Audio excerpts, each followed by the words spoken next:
மூட நம்பிக்கையிலையும் முட்டாளான மூட நம்பிக்கை உள்ளவங்க நம்ம தமிழ்நாட்டில் இருக்கிறவங்களா தான் இருக்கும். ரீசெண்டாகவே பார்த்துருப்பீங்க, ட்ரெண்டிங்காக ஒரு வாரத்துக்கு மேலேயே சென்னையில் இருக்கிற அசோக் நகரில் இருக்கக்கூடிய ஒரு பாழடைஞ்ச பங்களா அதையே ட்ரெண்டிங் ஆக்கிட்டு வராங்க நம்ம பசங்க. ஏண்டா எவனோ ஒருத்தன் ஒரு மொபைலில் வீடியோ எடுத்து ஹெச்டியாக கிளியராக போட்டான், அந்த வீடியோ ட்ரெண்டிங் ஆகிடுது. ஸோ அது ஒரு பாழடைஞ்ச வீடுன்றதுனால பார்க்குறதுக்கு கொஞ்சம் அந்த ஆலமரம்லாம் இருக்கும்போது கொஞ்சம் நம்ம சினிமாவில் பார்க்குற மாதிரி கொஞ்சம் பயமாக தான் இருக்கும். ஏன்டா உங்களை மாதிரி முட்டாளுங்க இருக்கிறதுனால தான் இன்னும் நம்ம நாடு இப்படியே இருக்குது. இன்னும் பேய்க்காக போயிட்டு ஒரு வீடியோ எடுத்து போட்டுக்கிட்டு கிளம்பி வண்டியாக 10 பேர் 15 பேர் போயிட்டு லைட்டு ஃப்ளாஷ் அடிச்சுக்கிட்டு நைட்டில் அந்த வீட்டை போயிட்டு வீடியோ எடுத்து அது போஸ்ட் போட்டுக்கிட்டு இருக்கீங்க. அது பத்தாதுன்னு மீடியாக்காரனுங்க, நியூஸ்காரனுங்க அவனுங்கன்னு பேட்டி எடுத்துக்கிட்டு ஒரு மைக் எடுத்துக்கிட்டு போகிறீங்க. இதில் பேய் இருக்கா இல்லையா, உங்களுக்கு தான் ஆல்ரெடி ஏதாவது ஒரு வீடியோ வைரல் ஆச்சுன்னா இதை வச்சு ட்ரெண்டிங் ஆகிடலாம் அப்படின்னு சொல்லிட்டு போயிடுவீங்க. ஸோ அவ்வளோ தைரியமாக போயிட்டு வீடியோ எடுக்கிறீங்களா, 10 பேர் 15 பேர் இல்லை 6 பேர் 7 பேர் குரூப்பாக பசங்க, சென்னையில் இருக்கிற பசங்க போயிட்டு போதையை போட்டுட்டு ஒரு ட்ரெண்டிங்காக வீடியோ பண்ணலாம் அப்படின்னு சொல்லிட்டு அந்த வீட்டுக்குள்ளே நுழைஞ்சி வீடியோ போடுறீங்க. ஓகே, இதே நீ உண்மையாகவே பேய் இருக்குது அப்படின்னு ஒரு நம்பிக்கையோ இல்லை மூட நம்பிக்கையோ வச்சுக்கிட்டு நீ உள்ளே போகிறேன்னா நீ தனியாக போயிட்டு ஒரு ஃபோனை வச்சுக்கிட்டு ஃப்ளாஷ் அடித்து அங்கே இருக்கா பேய் அப்படின்னு சொல்லிட்டு நீ வாட்ச் பண்ணு. எதுக்கு ஒரு 5-6 பேர் கூட்டணி சேர்ந்து போயிட்டு அங்கே போயிட்டு குதிக்கிறீங்க, வீடியோ பண்ணுறீங்க, அதை ட்ரெண்டிங் ஆக்குறீங்க. அதையும் நம்ம மக்கள் நம்புது. இன்னும் கொஞ்ச நாளில் அந்த வீட்டுக்கு பக்கத்தில் எதனா இடம் வைக்கிற மாதிரி இருந்தால் கூட வரவங்களும் வரமாட்டாங்க, ஏன்னா பக்கத்து வீட்டில் பேய் இருக்குது அப்படின்னு சொல்லிட்டு. இன்னும் கொஞ்சம் நாளில் என்ன பண்ண போகிறீங்களோ அந்த இடத்த பேய் வீடுன்னு சொல்லி இதுக்கு ஒரு ஸ்கிரிப்டெல்லாம் எழுத ஆரம்பிச்சிருப்பாங்க நம்ம சினிமாக்காரங்க.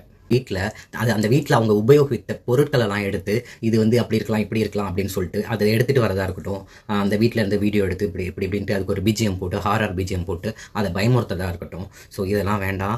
உங்களுக்கு உண்மையாகவே அந்த வீட்டை பற்றின முழு விவரம் தெரியுமா? கடந்த 2008ஆம் ஆண்டு அங்கே ஒரு வயசான தாத்தா பாட்டி அவங்க இல்லாமல் ஒரு வேலைக்காரங்க இறந்துருக்காங்க அந்த வீட்டில். அந்த வீட்டோட உரிமையாளரான தாத்தாவோட பேர் சரவணன்னு சொல்லப்படுது. வீட்டில் இருந்த 3 பேருமே மர்மமான முறையில் தான் இறந்துருக்காங்க, அது உண்மை.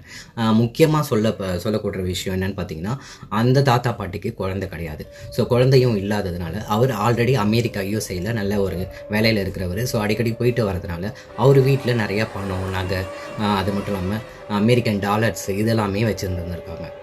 இந்த விஷயம் தெரிஞ்சதும் ஒரு 3 திருடர்கள் உள்ளே போகிறாங்க, வீட்டுக்குள்ளே போயிட்டு எல்லா நகை பணம் எல்லாத்தையும் திருடிட்டு அந்த வயசான 3 பேரையும் அந்த வேலை செய்கிறவங்களையும் சேர்த்து 3 பேரையுமே கொலை பண்ணிடுறாங்க.